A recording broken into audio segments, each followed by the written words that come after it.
biar olahraga. Baik, kalau saya katakan sore, tepuknya di kanan. Coba sore. Kalau saya katakan pagi, sore lawannya apa? Malam ya? Malam, tepuknya di kiri. Kita coba ya. Sore, pagi, sore, pagi. Oh, pagi loh. Antuk semua, tepuk tangan dulu tuh yang antuk. Ulangi ya. Kalau saya sore, tepuknya di mana? Kalau malam, tepuknya di mana? Sore, siang. Oke. Sore, malam, kita tambah. Kalau pagi di atas, pagi, sore. Kok ada yang kanan, ada yang kiri, bingung saya. Mau diamati sama ketua pelaksana loh. Nanti kalau yang benar mau dikasih hadiah kulkas 10 pintu ya Pak? Enggak deh. Kita coba lagi pagi di atas, bukan di depan muka ya, di atas. Pagi, sore, malam. Kita tambah siang di bawah. Siang di mana? Oke. Siang, pagi, malam, sore, siang. Kita kemas dalam bentuk cerita sekarang. Suatu pagi. Kalau yang merasa salah, silakan duduk. Tapi ini uji coba dulu. Suatu pagi, Kajo jalan-jalan ke pasar sampai siang. Ini baru uji coba. Udah banyak yang salah ya. Sekarang dimulai. Yang merasa salah silakan duduk sendiri. Siang itu, Kak Dini nggak usah tepuk aja biar aman ya. Jangan. Siang itu, Kajo pergi bersama teman-temannya. Ada Cika, ada Jarjita. Mereka bermain sangat seru sekali di sebuah taman yang indah hingga siang hari. Tak terasa hari pun berganti sore. Dan ketika malam, pakai tepuk tangan dulu untuk kita semua. Masya Allah. Boleh silakan duduk. Acara kami ini didukung oleh Mudifat.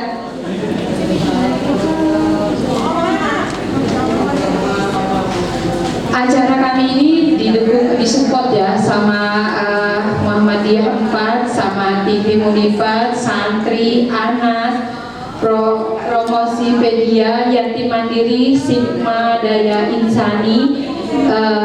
Jadi kami itu adalah sebuah organisasi yang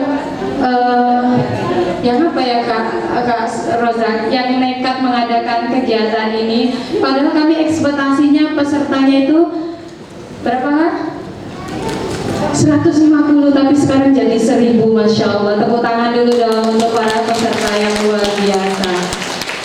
Dan kami itu mencari jadwalnya Master Bimo ini. Masya Allah, Kak Bimo ini punya lebih dari 200 suara. Waduh, bayangkan, saya punya suara satu ini aja bingung mau mengeluarkannya, gak bisa, apalagi kalau 200 ya. Nah, jadi nanti siap-siap mental mendengarkan suara yang 200, jangan dikeluarkan semuanya. Nanti boleh mau meniru suaranya 100, 150 atau 199 suara ditiru semua boleh. Jadi hari ini kita bertemu dengan beliau. Kesempatan ini jadikan kesempatan untuk kita menggali ilmunya beliau. Kalau bisa diserap semua apa yang beliau miliki sehingga kita bisa menjadi seperti beliau. Baik, saya akan membacakan CV-nya.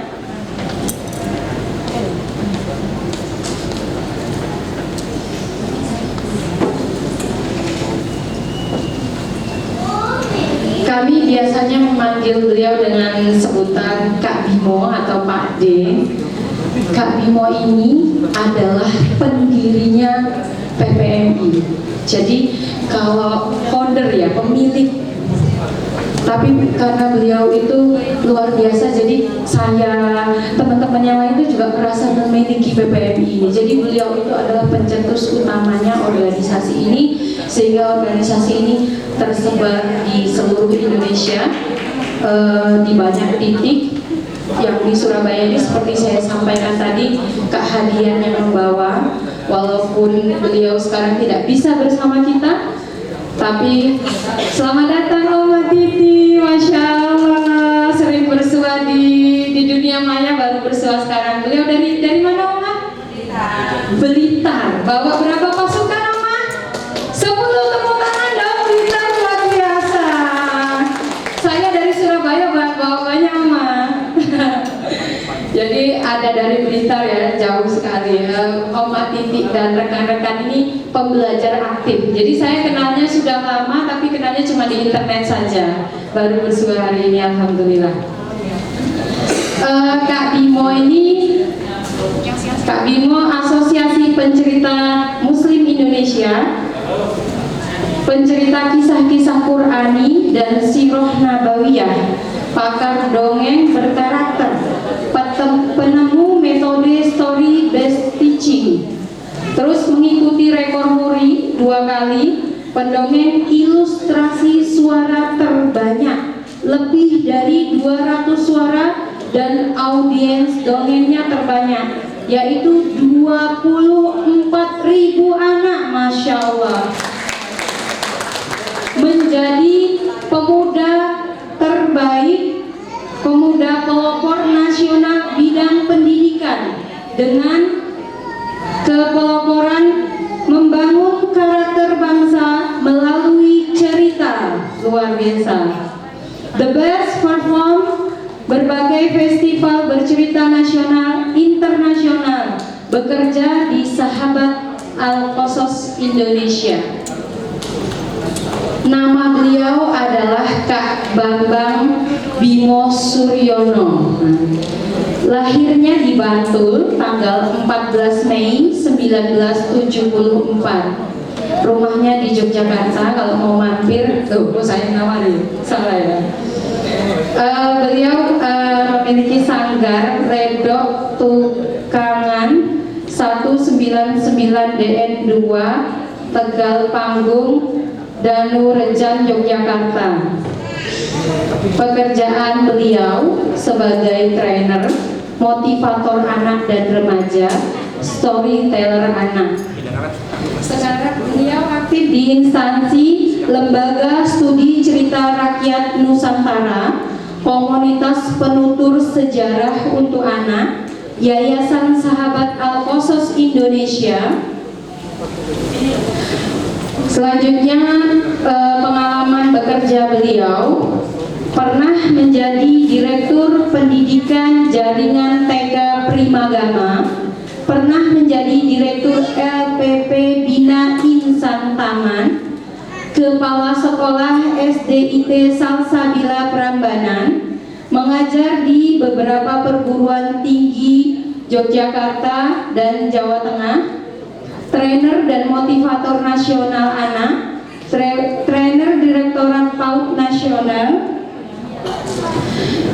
dan di Yayasan Sahabat Al-Qasas Indonesia. Kalau riwayat pendidikan beliau di TK Aba Kuncen 2 Yogyakarta, SD Muhammadiyah Wirobrajan 2 Yogyakarta, SMP Muhammadiyah 6 Yogyakarta, SMA Islam 1 Sleman, STAI Masjid Syuhada Yogyakarta.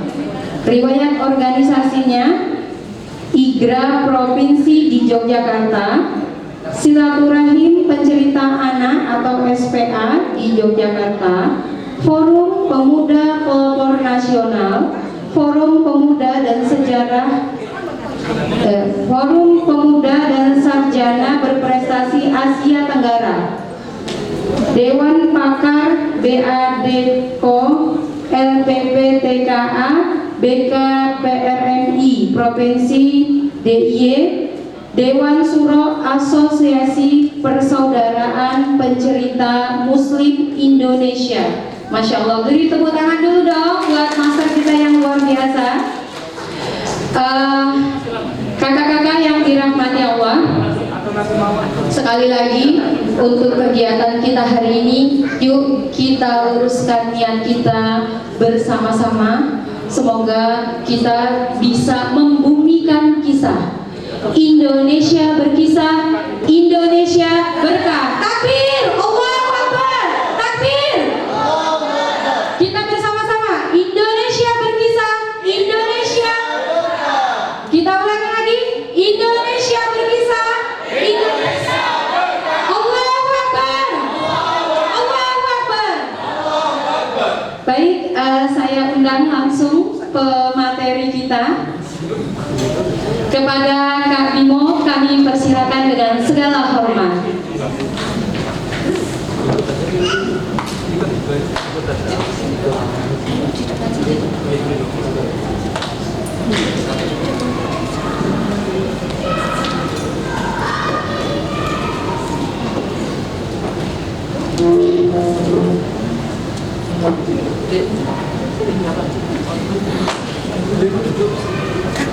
Paling depan kursinya kosong, boleh di depan. Kosong.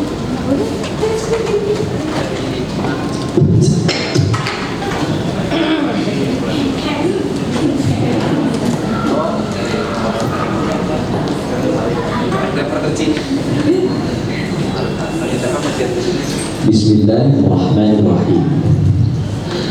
Assalamualaikum warahmatullahi wabarakatuh.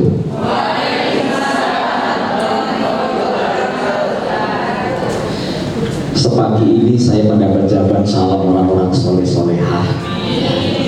Yang salamnya paling semangat saya ucapkan dilipat gandakan pahalanya.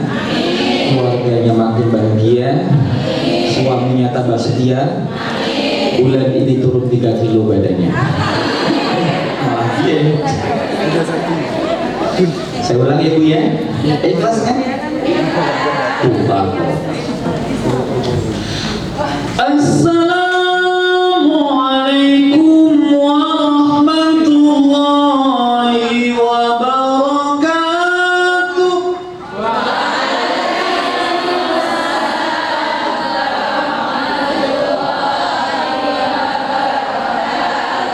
Tuh bingung kan? Salamnya kelainan sih. Bingung jawabnya. Hamdan wa syukran lillah, salatan wa salaman ala rasulillah, asyhadu alla ilaha illallah wahdahu la syarika wa asyhadu anna muhammadan abduhu wa rasuluhu la nabiyya wa la rasula ba'da. Allahumma sholli wa sallim wa barik ala Muhammad wa ala alihi wa ashabi ajma'in, amma ba'du. Segenap pengurus wilayah persaudaraan, saya ulang, persaudaraan pencerita Muslim Indonesia Jawa Timur. Ini kok foto semua ke saya nih, bikin grogi loh saya. Biasa aja kali. Kemudian panitia yang luar biasa dan biasa di luar, para peserta yang mengagumkan, di sela-sela waktu sibuk Anda masih menyempatkan diri untuk menambah, mengupgrade kemampuan kita untuk mentarbiyah dan dakwah pada anak-anak. Semoga pertemuan kita 2 hari ini merupakan pertemuan yang dicintai Allah, dipahalai, dipelihara dengan kebaikannya, dan semoga kita besok dikumpulkan bersama Rasulullah di surganya. Amin ya rabbal alamin. Meskipun kita hanya mengambil peran satu pasal peran dalam dakwah, yaitu menyentuh, menyapa, dan turut membangun akhlak bangsa melalui cerita atau berkisah. Yang kedua, saya mengucapkan turut berbela-sungkawa sedalam-dalamnya karena saya lihat ada banyak ada yang kecewa kan, karena bayangannya namanya Kak Bimo motornya gagah, ganteng gitu loh ya, kemudian wangi.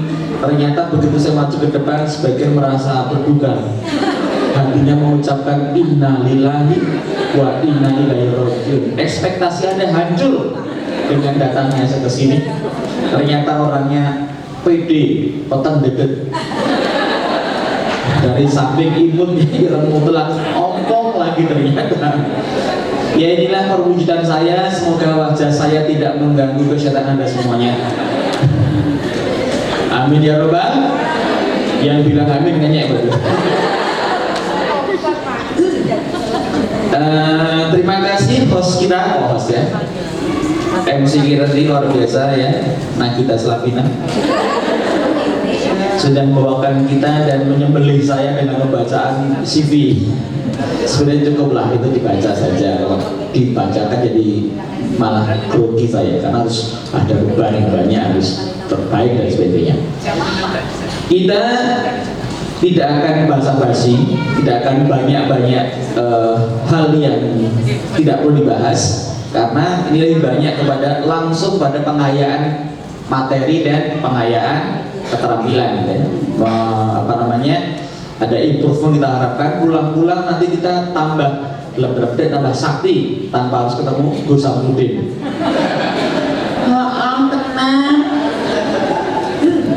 Karena itu dalam rondonnya langsung menunjuk ke teknik-teknik, tapi nggak ada salah sedikit. Saya akan sedikit mengulik tentang apa itu kisah, apa itu dongeng dan lain-lainnya.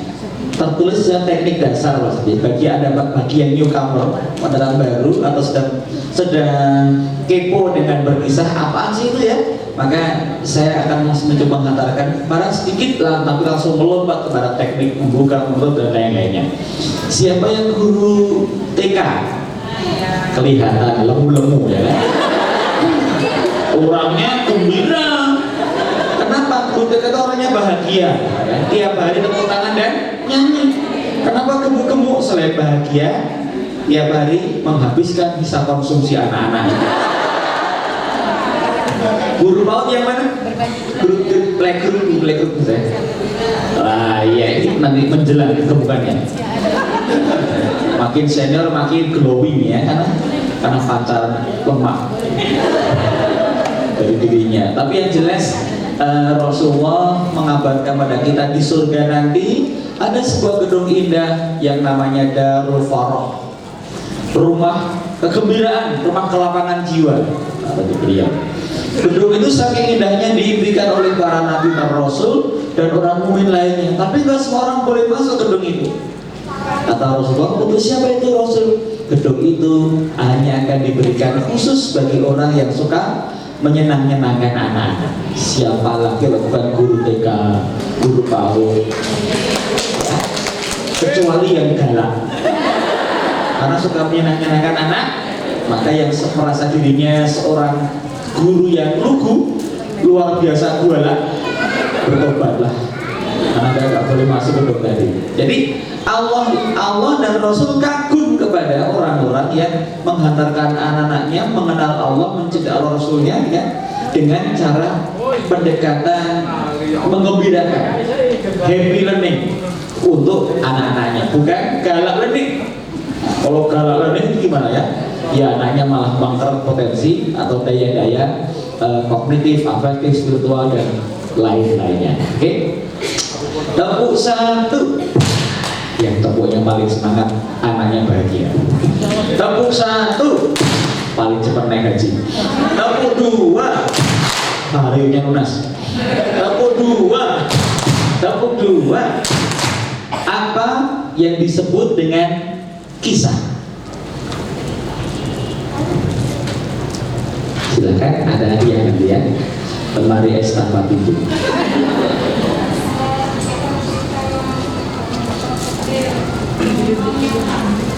Real. Baik. Kalau dalam ini kisah itu bahasa Indonesia atau bahasa apa kira-kira? Bahasa Indonesia. Hasil serapan dari bahasa Arab, sudah Indonesiakan secara Indonesia ya. Baik, cerita nyata. Satu mewakili, nanti kita akan perjalanan lagi. Ada yang bisa berbeda pandangannya?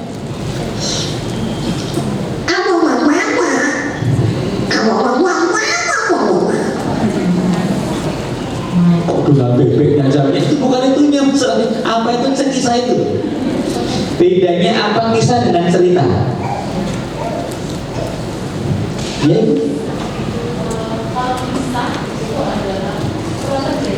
pernah terjadi ya.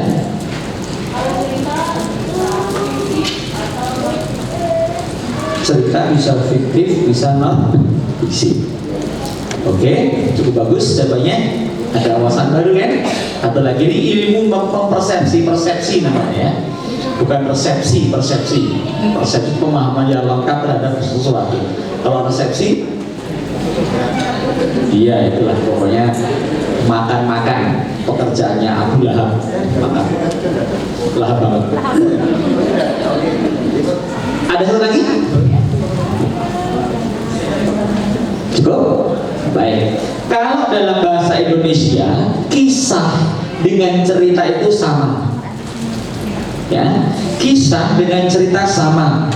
Tetapi nanti ketika dalam bahasa aslinya, bahasa Arab itu, maka kisah itu menunjuk kepada cerita yang nyata.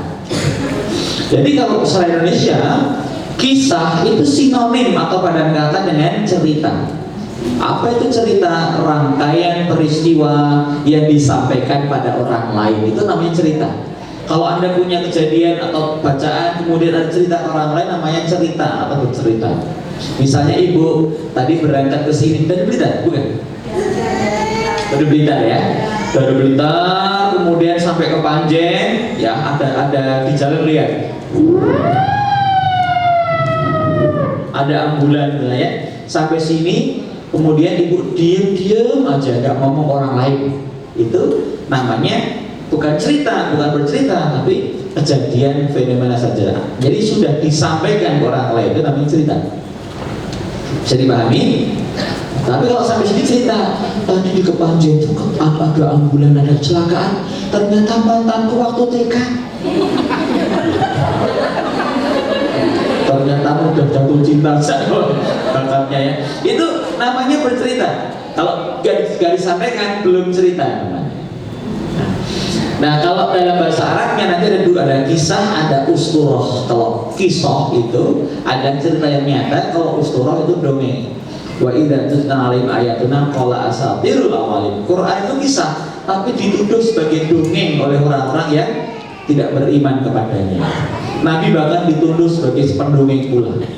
Bahkan ada seorang sastrawan dari Quraisy yang kemudian mengkhususkan dirinya menjadi pendongeng untuk menyaingi kisah-kisah dalam Al-Quran. Nah kemudian orang ini mendapat hukuman ketika perang Badar selesai, ditawan, termasuk orang yang harus dikisos gitu ya, karena dampak dari tingkah lakunya menuduh Nabi pendongeng dan menyaingi kisah-kisah Quran dengan dongeng.